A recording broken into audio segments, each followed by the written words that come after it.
Hi, Taylor T. Carlson back with another video for you. We finally made it through 2020 and we're here in 2021. I'm going to start out the year with several videos actually, but this time we're going to be doing my final vinyl haul of 2020. And this is going to be a little longer than my usual vinyl haul videos because I got several things at several different stores, did a few trade-ins, and there's a lot to see here. I hope everyone had a great Christmas. I actually got this great Dragon Ball shirt here from my girlfriend, and got an Iron Maiden shirt as well. I'll probably wear that in another video. But anyway, let's go ahead and get on with this because there's a lot to cover, and I don't want to waste too much of your time. I'm actually going to start out with some 45s I got from my buddy Joey over at Record City. I always love shopping with him. Great guy, great deals.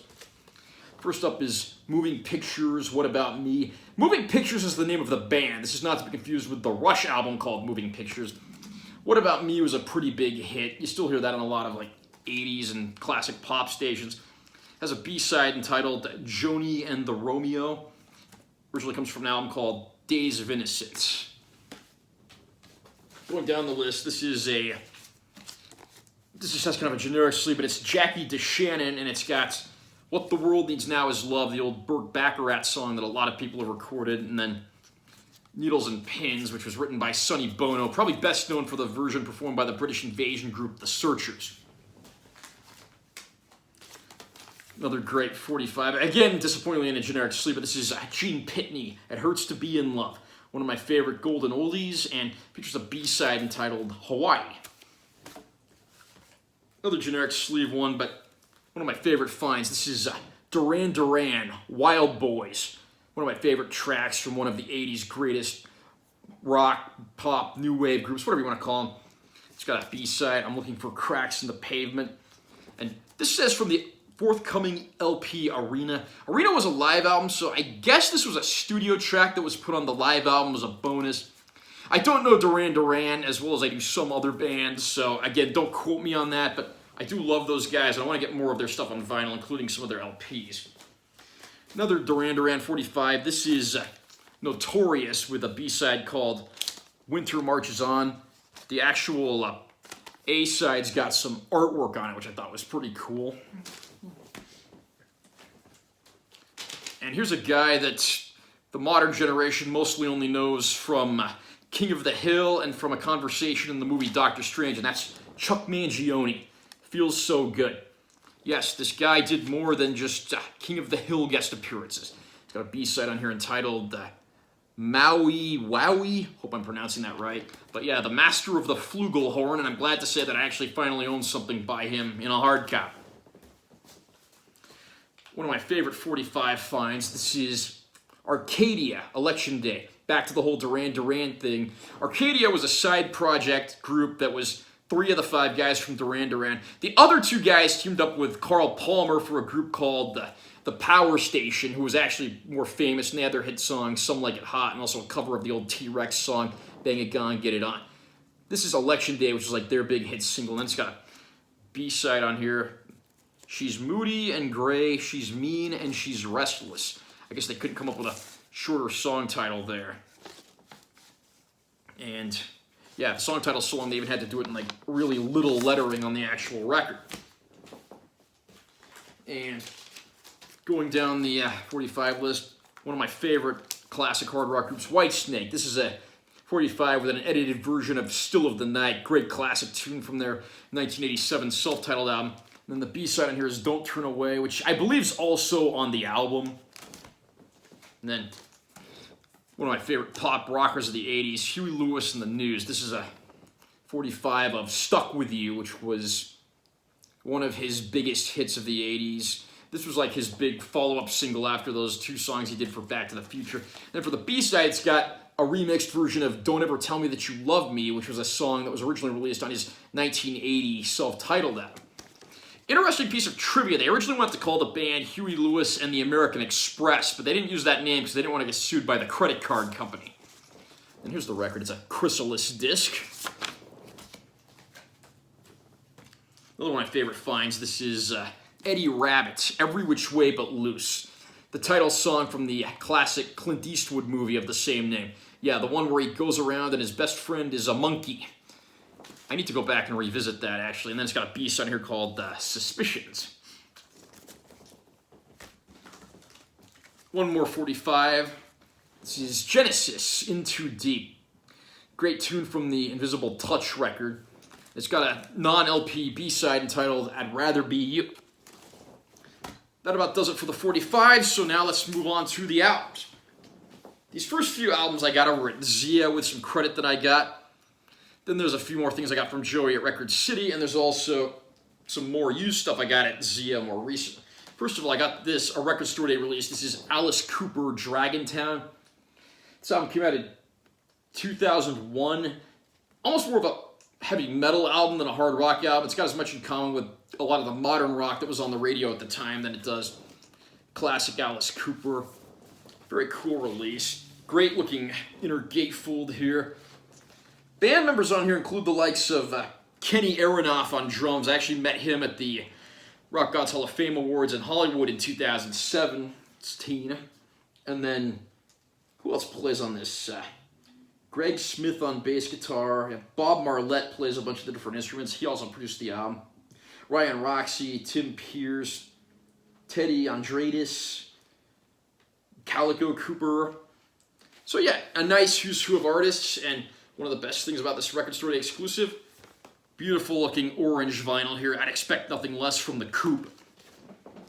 And moving on down, my uncle actually got me a Zia gift card for Christmas, so I got 2 records with that. First one, of course, 9 Inch Nails, Pretty Hate Machine, one of the most famous, successful goth industrial groups of all time. Trent Reznor always knows what he's doing when it comes to making memorable music. I actually prefer this early era of the band to the later, more goth industrial type stuff. Here it's almost a little more of a techno sound. And here's the inner insert. Got lyrics and production info on there. Funnily enough, I just watched the movie Captain Marvel again last night, and she actually wears a 9 Inch Nails shirt for a pretty good portion of the movie. And the other thing that I picked up at Zia with that gift card, Billy Idol, Rebel Yell. I just did a review not too long ago for the Generation X box set of their first album with all the bonus tracks. I absolutely love Billy Idol, one of my favorite musicians of all time. Seen him live twice out here in Vegas, and interesting piece of trivia, his guitarist Steve Stevens was actually the guitarist who played on the Top Gun anthem from the movie Top Gun. So if you ever see him in concert and you wonder why he incorporates that into his solo, it's because he's the guy that originally played on it. I wonder how many people who go to see Billy Idol play actually know that. Here's the insert. Great photo of Billy on that side.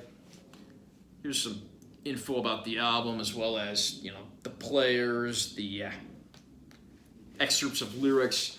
And this is a reissue, and the vinyl itself is transparent red. I love it when they do these, colored and transparent vinyls. For some odd reason, records have a side A, side B, or a side 1 and side 2. And on this, it's called 3 and 4. What happened to 1 and 2?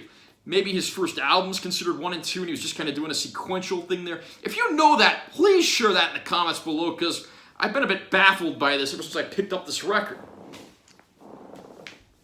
Now we're getting to some used stuff I got from Joey over at Record City. First of all, Bachman Turner Overdrive 2 will forever be known as the album that has the hit song Taking Care of Business, as well as the fellow big hit Let It Ride. But there's also some great deep cuts on here like Tramp and Welcome Home. And these guys recorded some great stuff. My dad actually told me he and my mom went and saw Mark Farner from Grand Funk Railroad back in the 90s, and Randy Bachman opened up for him, and they were actually more impressed with Randy Bachman's performance. I mean, that's pretty cool right there. And yeah, this is just in a generic sleeve, so not really anything to show off inside the record. Another one of my favorite finds from Joey. This is John Lennon, Rock and Roll. I believe this was his last release of the 70s before he went on a long hiatus. And then I don't think his next album actually came out until either right before or right after he died. But this album is all old rockabilly covers, and it's something that I really appreciate, because I love that old school rock and roll, and of course I also love John Lennon, and pretty much almost everything Beatles related. And then just a generic sleeve in here, but it does have the, it's got the apple on it, of course, because it's Beatles related. But listen to some of the songs he does on here. There's Bebopalula, Stand By Me, Rip It Up, You Can't Catch Me, Ain't That a Shame, Do You Want to Dance, Sweet Little 16, Peggy Sue, Boney Maroney. If you love John Lennon and you love old school rock and roll, you kind of have to have this album. Admittedly, not the best thing he ever recorded, but I've got a soft spot for that kind of music, and obviously Mr. Lennon did too. One of my favorite finds at Record City, this I actually bought brand new over there. This is Ritchie Valens. Ritchie Valens, of course, died at the age of 17 in the plane crash that also killed Buddy Holly and the Big Bopper. He only had about a handful of albums and singles that came out in his lifetime. There were a few posthumous releases of things, but I guess this would be considered like his only like real proper album. And you got tunes on here. Actually, you got a great essay here as well as an excerpt from the original liner notes. Cool photos there too, but I love like the old school 50s rock and roll, and got tunes on here like Come On, Let's Go, Donna, Boney Maroney, which of course John Lennon just did on that last album, I Shut Up. Ooh My Head, La Bamba, which is his signature tune, old traditional folk song. He turned into a rock song. A lot of other people have covered it since then. We Belong Together. And this also has some bonus tracks at the ends of each side. There's a bonus track called Cry, Cry, Cry, but that's not a cover of the Johnny Cash song. And I'm really happy I found this. Just a totally random find. Kind of like the way the label looks there, sort of mimicking the LP's sleeve art there. And if you haven't had a chance to, check out the movie La Bamba, which came out in 1987, in which Lou Diamond Phillips plays Ritchie Valens. It's also got Joe Pantoliano as Bob Keane, his manager, the guy who was also known for playing Guido the Killer Pimp in Risky Business, of all things. Moving on down the list here, one of my favorite prog rock groups of the classic rock era, Emerson, Lake and Palmer. Works Volume 1. I love this album because the band did something you don't see too often. Each member of the band got his own side of a record to do whatever he wanted with. I mean, Pink Floyd did something kind of similar back in like the late 60s, early 70s when they did that Gumma album. But here, you get to see Keith Emerson, Greg Lake, and Carl Palmer doing their thing. Got some lyrics in the inner gatefold right there, but then you fold this open all the way. It's got photos of all three guys, a list of what songs they made. And then the last side of the album is just two band compositions, including a cover of Aaron Copland's Fanfare for the Common Man, and also a song called Pirates, one of my personal favorites from Emerson, Lake and Palmer. Keith Emerson does a piano concerto that takes up his entire side of the record. Greg Lake does some nice acoustic ballads, the best known of which probably being the song C'est La Vie. Carl Palmer, diversifies a little more. He's got some electric guitar, rock and roll, some progressive stuff. There's even a track on here called L.A. Nice that has a guest appearance from Joe Walsh. So, again, not my personal favorite Emerson, Lake and Palmer or their best work, but I love that they were trying to do things that were a little more experimental and progressive, and in that regard, I would say they succeeded beautifully. Another find over at Record City. I didn't even know these guys were still around. The Smashing Pumpkins. This album's called CYR. I don't know if that's pronounced Sir or Sear or however you say it, but glad to see Billy Corgan still doing what he does best. And this album actually has 3/4 of their classic 90s lineup, the only one missing being Darcy, their old bass player. And then you got this awesome-looking inner gatefold with this weird angel statue art. The record itself, the music on here I think is good. It's not the best stuff I've ever heard from them. It's not quite up to their classic alternative rock years, but I love the way this disc looks. This is absolutely beautiful, just like purple and pink marbled. I've seen a lot of really, bizarre and interesting colored discs, and I think this is one of the coolest looking records I've ever bought. There's also a nice big booklet inside, and got the SP logo on the back there, and this has pages of lyrics for all the songs, which is actually pretty cool. I know it's kind of hard to see with the glare, but nice little added bonus. On the back here, got a list of the band members here. William Patrick Corgan, James Iha, hope I'm saying his last name right, Jimmy Chamberlain, and Jeff Schroeder. Again, hope I'm pronouncing that correctly. And all those guys were from their classic 90s lineup, except for Jeff Schroeder, who I'm admittedly not familiar with. I mean, like I said, until I picked this up. I didn't even know the Smashing Pumpkins were still around, so that's actually pretty cool. I need to go back and see if there's any albums I missed back in the day. And while we're at it, I need to get a vinyl copy of Melancholy and the Infinite Sadness. Moving on down the list, we're going back in some used stuff I just got at Zia just yesterday. First thing is a group called Checkered Past. My buddy Doc Ellis, who's played in a lot of bands around town, actually mentioned these guys to me. They're a super group. They've got the likes of Steve Jones from the Sex Pistols and Clem Burke from Blondie. So, interesting lineup there. And this is almost a little more like, like power pop, AOR type stuff, but still sounds very good. Produced by Michael James Jackson, who did a lot of rock albums. I think he actually produced something for Queensryche, and there's your directory, and there's some cool photos of the band right there. Next up, this guy's one of the unsung heroes of the electric guitar, Aldo Nova.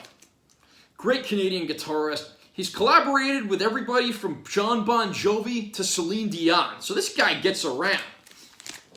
One thing that was kind of cool, I didn't even know about him until I bought this record, says his manager was Sandy Pearl. Sandy Pearlman was the manager, producer, and co-songwriter with Blue Oyster Cult. And one of the guys who, it says, mixed the record here was Tony Bon Jovi. That's the second cousin of John Bon Jovi, who worked at the famous Power Station record studios. And looking to see if there's anything interesting on here. There's a little excerpt of something that Aldo Nova wrote for the liner notes there, and then lyrics on that side. Admittedly, I wasn't familiar with any of the backing musicians he had on this record, but great album. This will forever be known for the hit song Fantasy, which still gets some decent classic rock, hard rock, and satellite radio airplay.